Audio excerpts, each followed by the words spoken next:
नमस्कार, मी डॉक्टर हर्षदा गाडेकर. मी occupational therapist आहे. तर आपण ऑटिझम या विषयावर आपण जाणून घेऊया. तर ऑटिझम हे एक स्वबद्धता आहे. यामध्ये मुलं बोलू शकत नाही, संवाद साधू शकत नाही.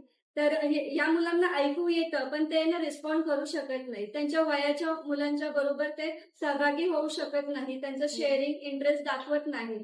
तर याला आपण स्वमग्नता म्हणू शकतो. नक्कीच हे मुलं सामान्य मुलांपेक्षा वेगळी असतात. तर याला आपण एक स्पेक्ट्रम म्हणू शकतो. ते एक आजार किंवा विकार नाही आहे, ही एक समस्या आहे. तर याचा काय परिणाम होऊ शकतो? तर या मुलांना दैनंदिन जीवन जगण्यात अडथळा निर्माण येऊ शकतो. जसं की स्वतःची कामं स्वतः करणं, स्वतःच्या हाताने जेवणं, ब्रश करणं, स्वतःच्या हाताने कपडे घालणं. तर अशा काही ॲक्टिव्हिटीजमध्ये त्यांना अडथळा येऊ शकतो. अजून की शैक्षणिक जीवनात म्हणजे शाळेमध्ये मुलं एका जागेवर बसत नाहीत.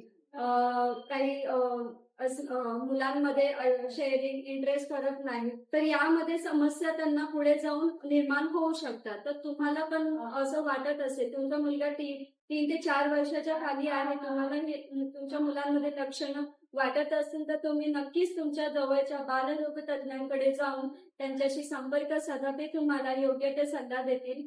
पुढे काही उपचार पद्धती आहेत, जसे की occupational therapy, special education, speech therapy या उपचार पद्धतींचा ते तुम्हाला सल्ला देतील. यातून तुम्हाला तुमच्या मुलाला बाहेर काढण्यात नक्कीच मदत होईल. धन्यवाद.